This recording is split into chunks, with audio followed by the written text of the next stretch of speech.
Buenas noches familia, bienvenidos a todos, claro está, en este dignísimo espacio que es Médicos y Comunidad, donde cada semana nos reunimos a hablar de salud. Omar, buenas noches, ¿cómo estás vos? Bien. Bienvenido.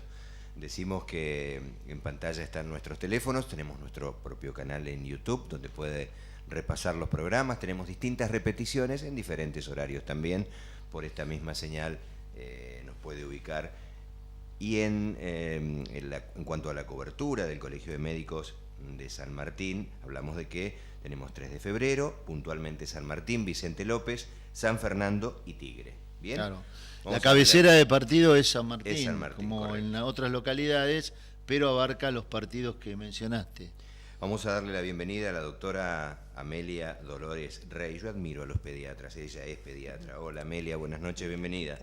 Un gusto, ¿cómo Muchas gracias. Es jefa de pediatría, Omar, también la cuna del hospital público del que tanto hablábamos y del que tanto hablábamos mientras esperábamos grabar, del Hospital Provincial Magdalena B. de Martínez de Pacheco. Allí ella es jefa de pediatría. Y el tema que nos convoca esta noche es asma en la infancia, diagnóstico y cómo prevenirlo.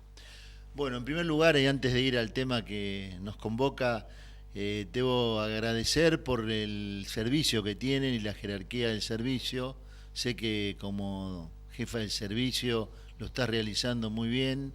Hay mucha gente capacitada y que se está actualizando y ojalá se pueda agrandar y se pueda hacer en otros lugares. Bueno, ahora vamos al tema que nos convoca.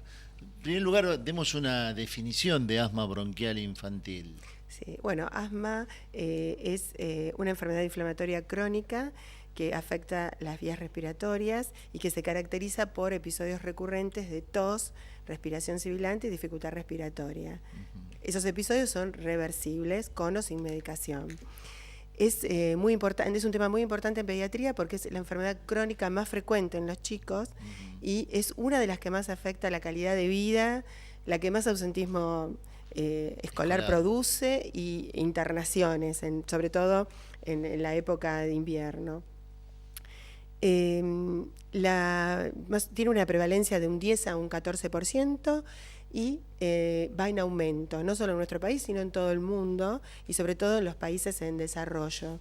Y para eso hay varias teorías, ¿no? En principio tiene que ver con los cambios de costumbres de los chicos están más en el interior de las viviendas por los jueguitos, por las computadoras, las casas permanecen cerradas porque todo el mundo trabaja todo el día, no se ventilan, y los ácaros, que son los responsables, uno de los más importantes responsables de sensibilizar la vía aérea, viven muy bien en ambientes climatizados, a 25 grados. Y húmedos, y que no se ventilan.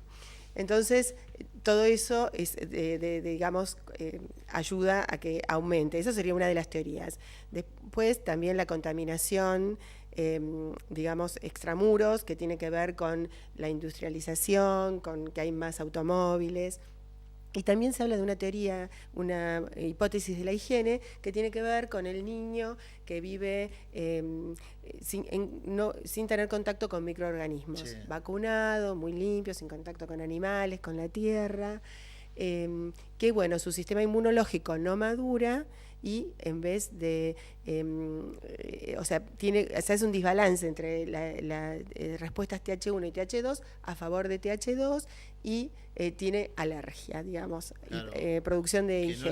No trabaja unos glóbulos que son los linfocitos T, sino claro, que y la entonces población al no estar expuesto tiene mayor predisposición. Exactamente. Porque se comporta como un mecanismo alérgico el hecho del contacto porque no lo tiene frecuentemente. Exactamente. Y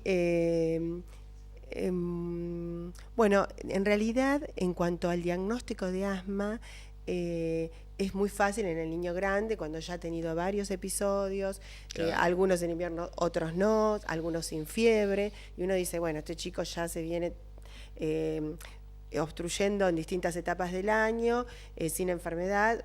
Puede ser un asmático, el diagnóstico siempre es clínico y después se confirma con la espirometría, con los estudios funcionales.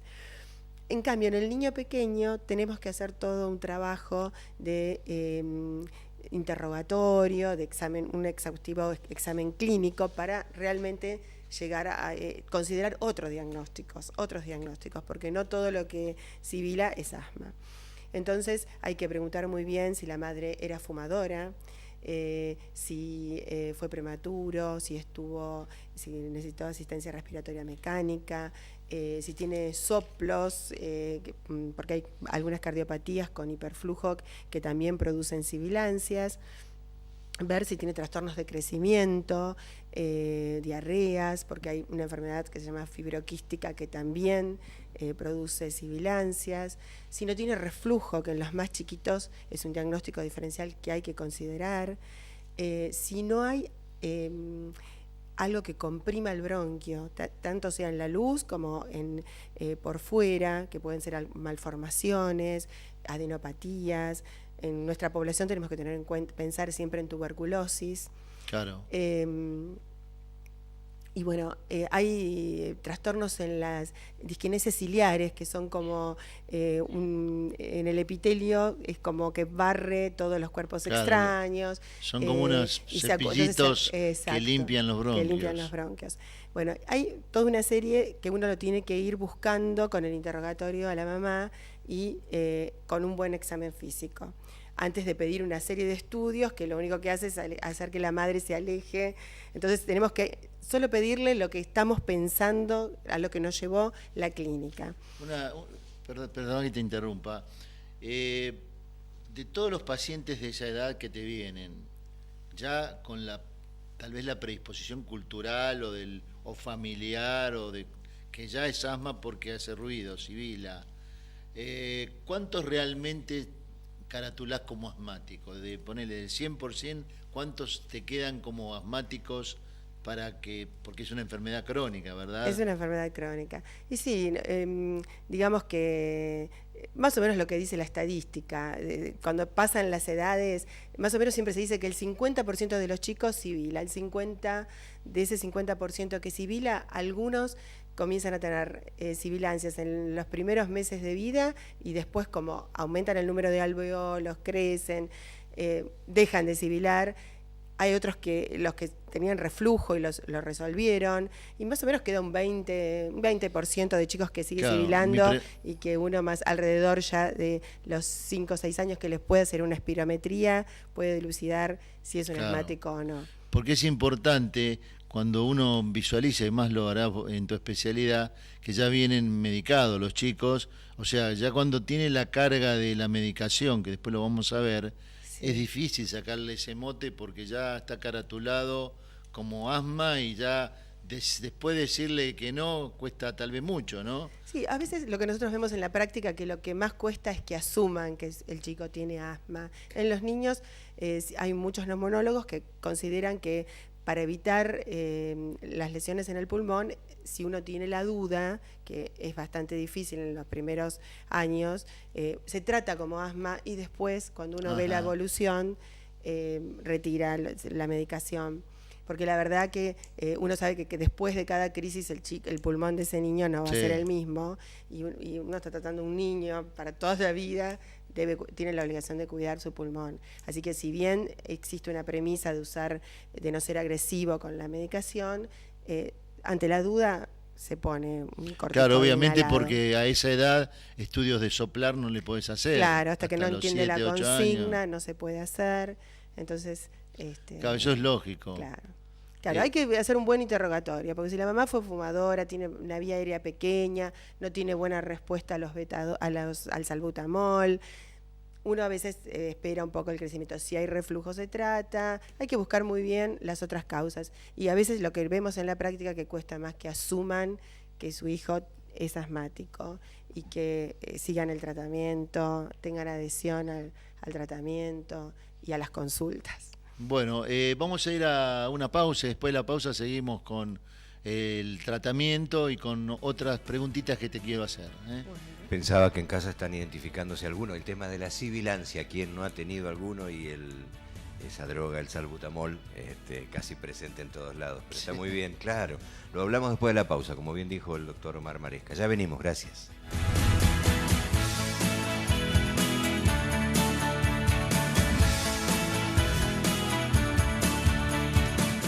El Colegio de Médicos de la Provincia de Buenos Aires, Distrito Cuarto, es una entidad comprometida con la comunidad a través de la prevención, asesoramiento, educación para la salud y capacitación docente.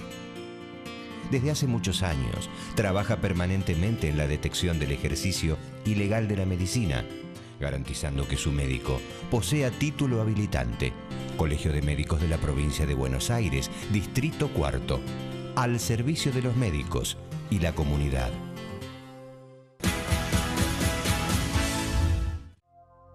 Tres consejos para la salud de la futura mamá. Consulta a un médico. Con el médico, los futuros papás pueden plantear todas sus dudas y ponerse al tanto de los cuidados necesarios en esta nueva etapa. Vacunate para proteger a la mamá y al bebé que viene en camino. El calendario nacional de vacunación prevé una dosis de la vacuna de la gripe y un refuerzo de la doble bacteriana durante el embarazo. No fumes. No tomes alcohol ni drogas. Representan un riesgo para el bebé por mínima que sea. Consulta por los medicamentos que podés tomar. Es imprescindible la consulta con el médico para su consumo durante el embarazo. Y recordá, si estás buscando tener un bebé o tenés uno por nacer, ante cualquier duda, consulta siempre a tu médico. El Colegio de Médicos recomienda: no se automedique, no consuma medicamentos de venta libre, consulte previamente a su médico de confianza. La automedicación puede causar severos daños en su salud.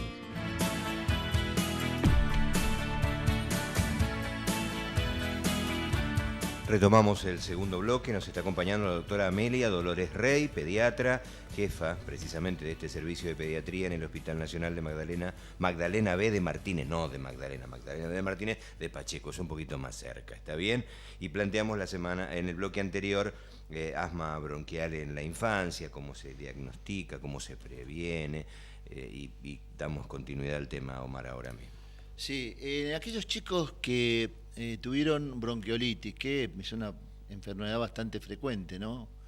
Y después le queda sibilancia. ¿Ya lo caratulás como asma bronquial? ¿Haces un seguimiento? ¿Cómo lo manejas? Sí, se hace un seguimiento porque, bueno, un niño que ha tenido un virus, un sincicial respiratorio, una influenza, los rinovirus, el metaneumovirus, pero sobre todo el sincicial, después, durante un tiempo, queda hiperreactivo. Quiere decir que ante otros estímulos, otras infecciones, va a sibilar. Y no quiere decir que ese chiquito sea asmático, pero bueno, la diferencia en principio no se puede hacer.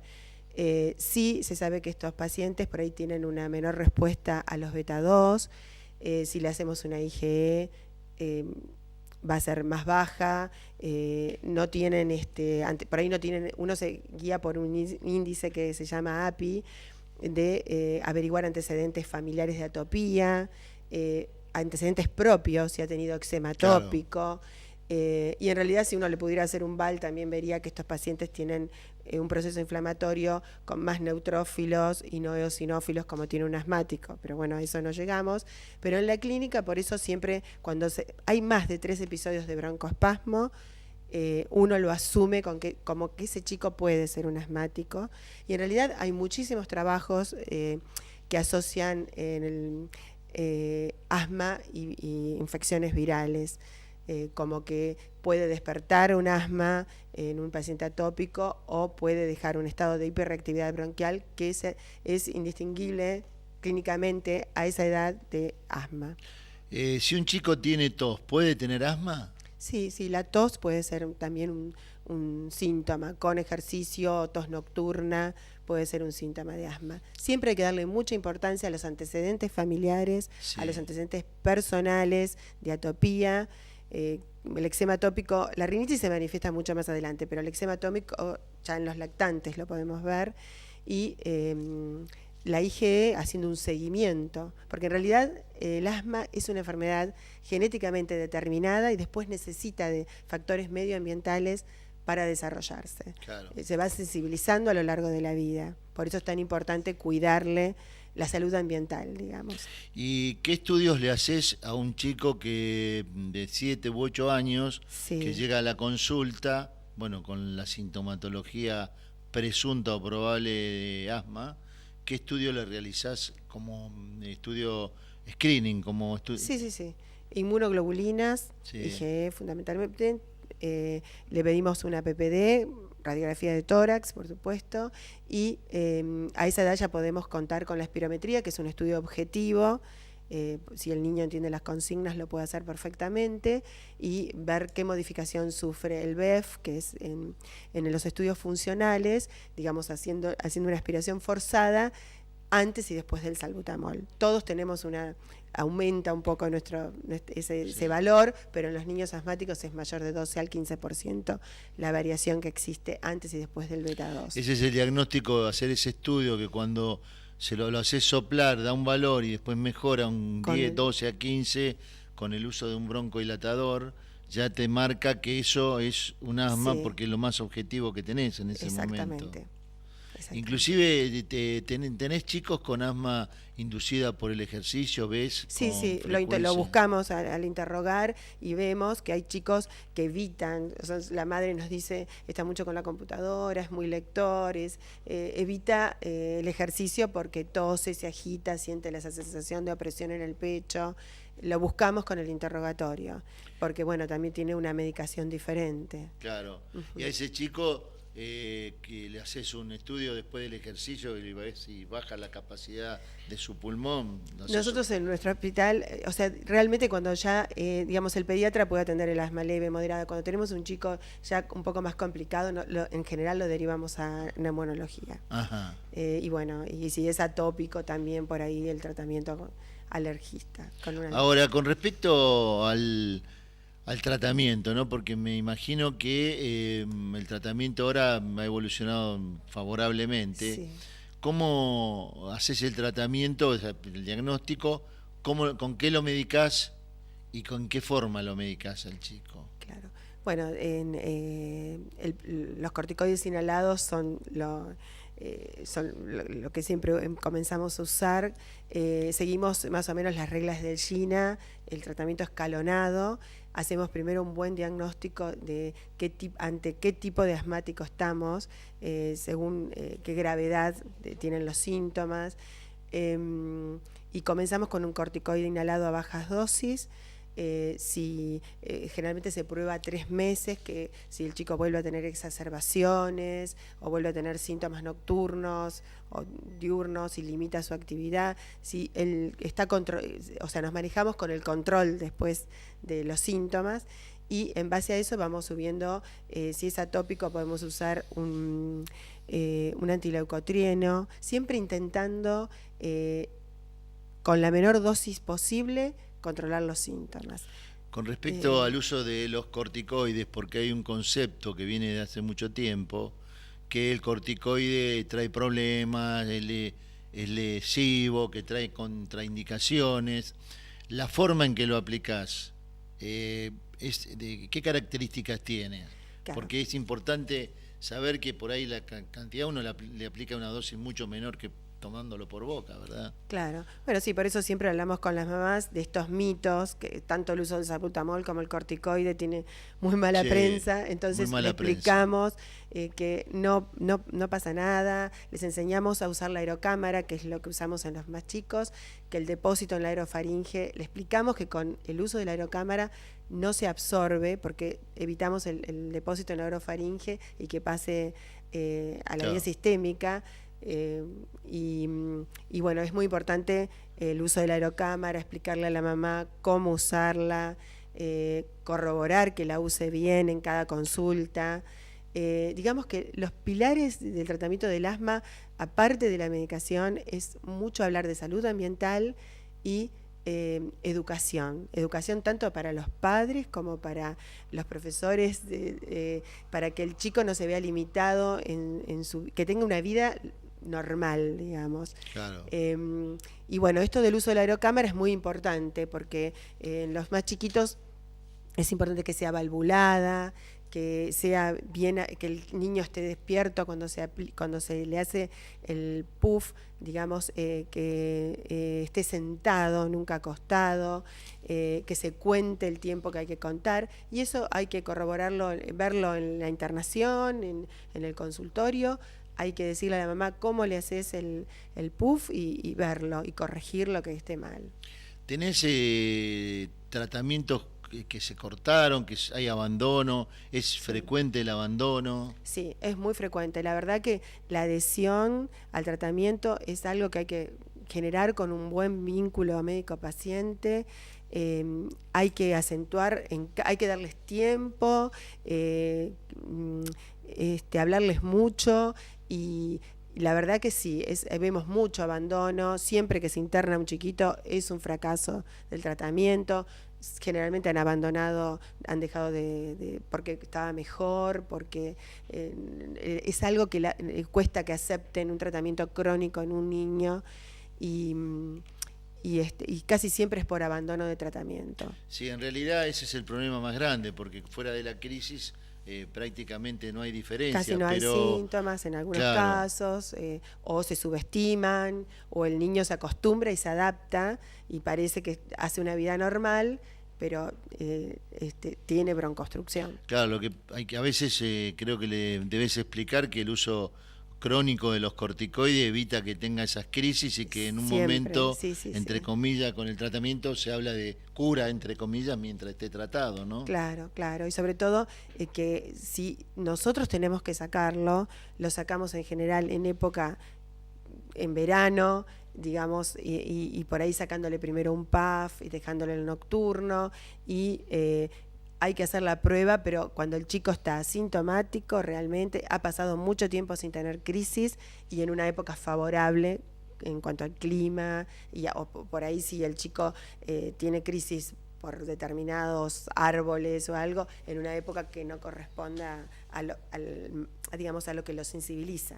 Claro, vos por ahí tenés chicos que ves que es en un periodo de tiempo, la primavera, tienen la crisis relacionada con los árboles, después el resto del año no lo tiene. ¿Cómo la terapéutica que haces es en ese periodo, durante todo el año? Claro, cuando ya llegamos a que sea tan estacional o algo, por ahí lo derivamos a un alergista, porque ellos, también las inmunizaciones, digamos, las vacunas en esos pacientes son los que necesitan por ahí desensibilizarse con vacunas. Bueno, te agradezco mucho que hayas venido al programa. Es la primera vez, esperemos que vengas en otras oportunidades. Muchas gracias. Muchas gracias, doctor. Gracias, muy amable. Digo gracias, es muy amable y muy cálida, por cierto, la doctora Amelia Dolores Rey. Como dijo Omar, la volvemos a invitar. Buenas noches. Omar, que tengas una buena semana. Igualmente, Raúl. Volvés la próxima, ¿no? Ya con el arbolito, el brindis y cerrando el año, por supuesto. Gracias. El doctor Omar Maresca, conductor de Médicos y Comunidad. Familia, nos encontramos la próxima semana. Muchas gracias.